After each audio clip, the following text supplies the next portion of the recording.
Welcome back to this series of learning nodal analysis techniques for the different kind of circuits.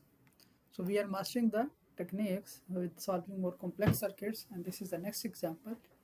In this example, again, we have a dependent voltage sources, an independent source, and a current source, right? Two current sources. So this is the dependent voltage source, current source, and the independent voltage source.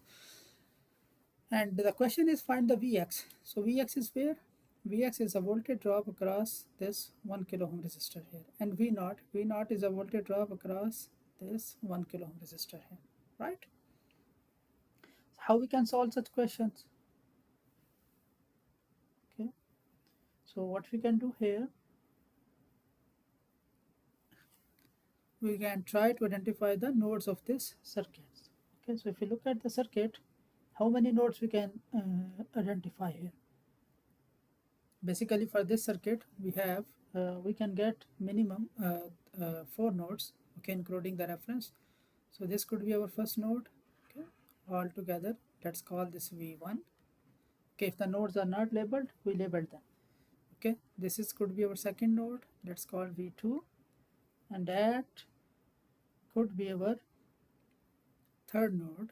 Okay, let's call this V3, and we can definitely add our fourth node. Okay, that is basically this one. Okay, let's call this V4. Okay, and the last one will be our reference node.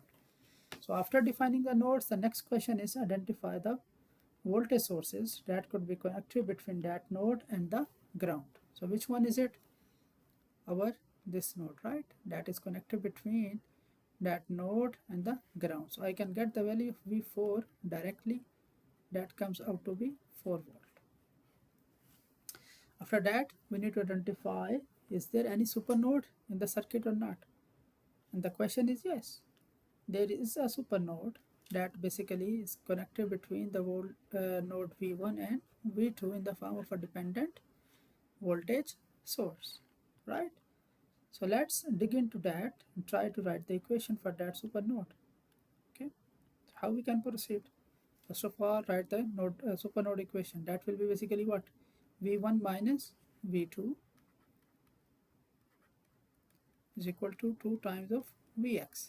And Vx is basically what? Vx is a voltage drop between this 1 kilo ohm resistor.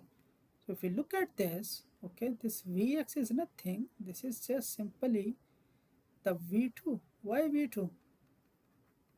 Because this is the voltage drop between this node and ground, and the voltage drop between this node and the ground is basically V2. So we can write this as 2 times of V2. And if we take to the other side, so we have V1 minus 3 times of V2 is equal to 0. Our first simplified equation, right? Secondly, let's write the nodal current equation, KCL equation for this supernode. So what will be that? All currents leaving. Okay, so with reference to V1, what are the currents leaving? This 2 milliampere, what will be that? Minus 2 mil. Then the current through this 1 kilo, what will be that? V1, this node minus this node. V1 minus V3 divided by 1K. Then current through this 1K, what will be that? V1 minus V4. What is V4? 4 volt divided by 1K, right? Then we come to the V2, because this is the part of supernode. The currents with reference to V2 leaving through 1 kilo, what will be that? V2 minus 0 divided by 1K. Then through this 1K, what will be that? V2 minus V3 divided by 1K is equal to 0. Okay, so this is the equation for our current equation for the supernodes. Okay, let me just simplify this before writing the next equation. So again, this is just like 1K all multiplied with 1K. Okay, so that we can minimize the impact of basically milli. So okay, so we have minus 2 plus V1 minus V3 plus V1 minus 4 plus V2 plus V2 minus V3 is equal to 0.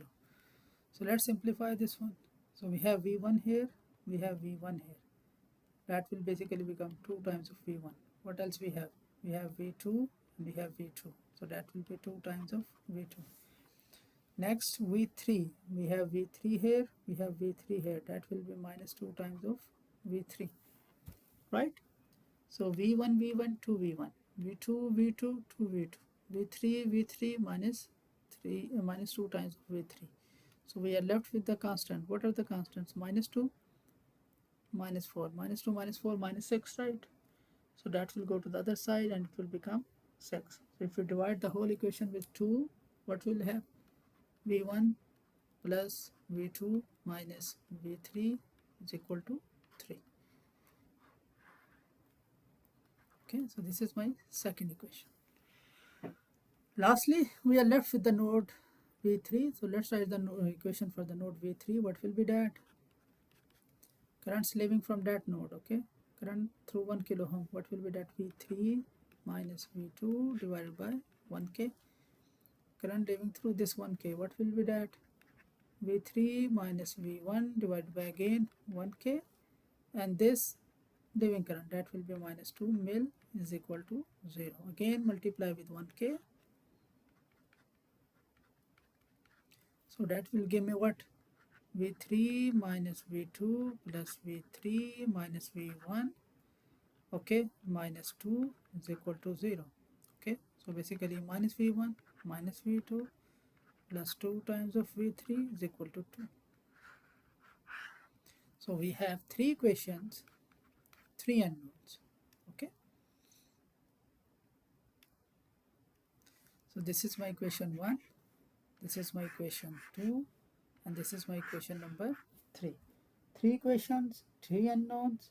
Simplify them, solve them, and we can get our answers. Okay, so you can solve this using again like it's a 3 unknown. We can do the substitution, that will take more time, but maybe we can use like Gaussian elimination, or we can basically also look into the we can solve these 3 equations using the calculator.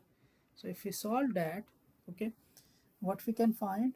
We can find that the values of basically all together. So we will get the value of V1, we will get the value of V2, and we will get the value of V3. Okay, so once we know those values, okay, we can easily find the Vx. Okay, so Vx basically will be equal to V2. So this way basically we can write the equations and we can get the solutions, okay, for all the cases. Thank you so much.